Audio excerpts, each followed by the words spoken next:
come closer. Settle in. Today's story isn't about bedsheet ghosts, nor monsters living under the bed. No. Real fear, my friends, is the one we invite to sit at our table, the one that shakes our hand.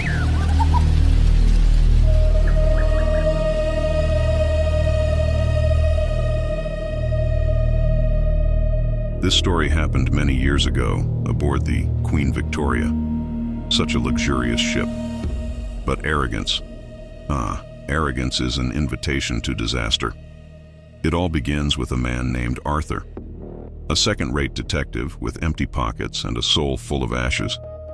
He thought he'd seen it all, but that night, in the ship's bar, he was about to discover that eyes can lie.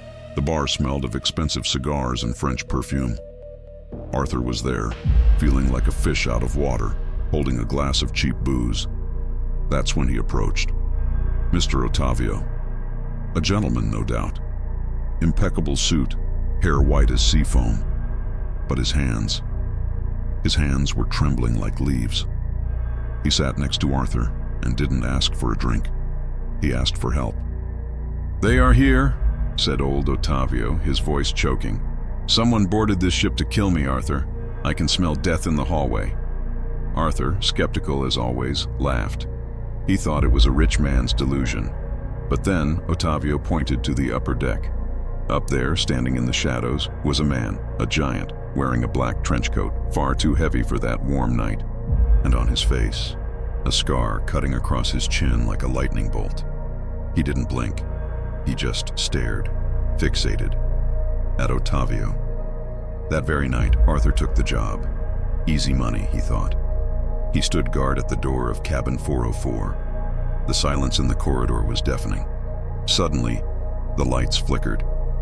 Darkness. Heavy footsteps on the carpet. Heavy breathing. When the lights came back, nothing. The hallway was empty, but on the floor, gleaming under the yellow light, Arthur found something. A syringe. Empty. The message was delivered. The hunt had begun. The following days were a nightmare on the high seas. Fear is a contagious disease, my young friends. And Arthur, he was infected. Old Ottavio was wasting away. He stopped eating. He said the soup tasted of bitter almonds. "Cyanide," he whispered in Arthur's ear. "They want it to look like a heart attack." Arthur saw the scarred man everywhere, in the reflection of mirrors, behind the curtains of the ballroom, in the smoke from the chimney. He tried to confront him once. The man ran with inhuman agility and vanished into the ship's bowels. Arthur broke into that mysterious fellow's cabin, and what he found froze his blood. Photos, dozens of photos of Mr. Ottavio, taken from afar, with a red X crossed over the old man's face. It wasn't paranoia, it was a plan. Arthur began to pity old Ottavio.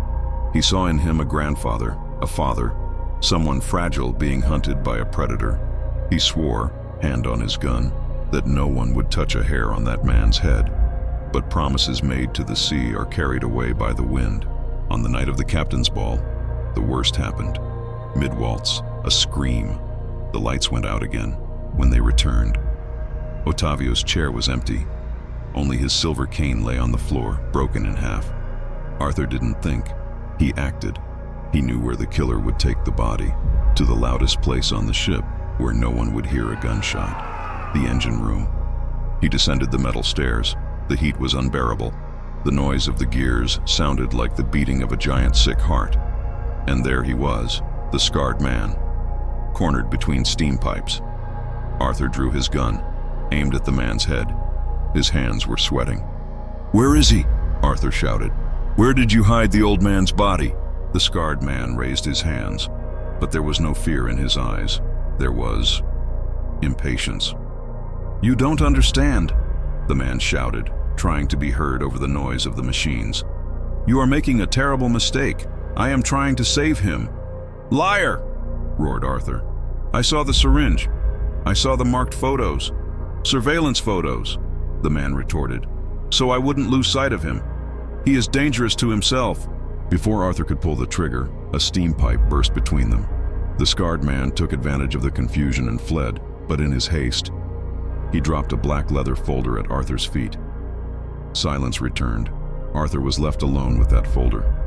He bent down, unzipped it, and his world turned upside down. They weren't assassination plans. They weren't escape maps. They were medical records. Letterheads from a maximum security sanatorium. Patient name, Ottavio Sampaio. Diagnosis, severe paranoid schizophrenia and advanced dementia. History, escaped from the institution 3 days ago. Arthur read, and with every line, his heart sank. The scarred man wasn't a hitman. His name was Miguel, head nurse, specialist in retrieving patients in crisis. The syringe, it wasn't poison. It was the medicine Mr. Ottavio needed to take every 12 hours to keep his sanity. The taste of almonds in the food, a classic symptom of olfactory hallucination. Arthur dropped the briefcase. He wasn't the hero of the story. He was the villain. Octavio's sick mind had hired Arthur to be an accomplice to his own madness. He was protecting the old man from the only person who could save him. Arthur ran. He climbed the stairs, ignoring his shortness of breath, and broke down the door of cabin 404. Inside, there was no blood. There was no struggle. Mr. Ottavio was curled up in a corner, crying like a lost child, and Nurse Miguel, the monster with the scar, was kneeling before him, holding the old man's hands with infinite tenderness, whispering calming words. Miguel looked at Arthur, not with anger, but with sadness. He took a crumpled envelope from old Ottavio's jacket pocket and handed it to the detective. "Read it," said the nurse. "He wrote this 5 years ago, on a day when his mind was clear. He knew this day would come." Arthur opened the letter, and the voice he heard in his head as he read was the voice of truth. "To whoever finds this letter, if you are reading this, I am probably afraid. Please do not believe my fear. My mind is a cruel labyrinth that draws monsters where only friends exist. The man who follows me, Miguel, promised my wife on her deathbed that he would take care of me until my last breath. He is not my executioner. He is my guardian angel. I ask forgiveness if I involved you in my fantasy. The only stowaway on this ship is my disease, and it travels without a ticket. Please take me home." That morning, the ship docked. Arthur stood on the dock watching as Miguel wheeled Mr. Ottavio away. Before getting into the ambulance, the old man looked back. He saw Arthur, and for a second, just a second, he smiled, a lucid smile of gratitude. Arthur took the envelope with his payment money and threw it into the sea. The wind carried the bills like dry leaves. He lit a cigarette, looked at the horizon, and understood. Sometimes, my friends, the greatest mystery isn't discovering who the culprit is. It is discovering who we are in someone else's story.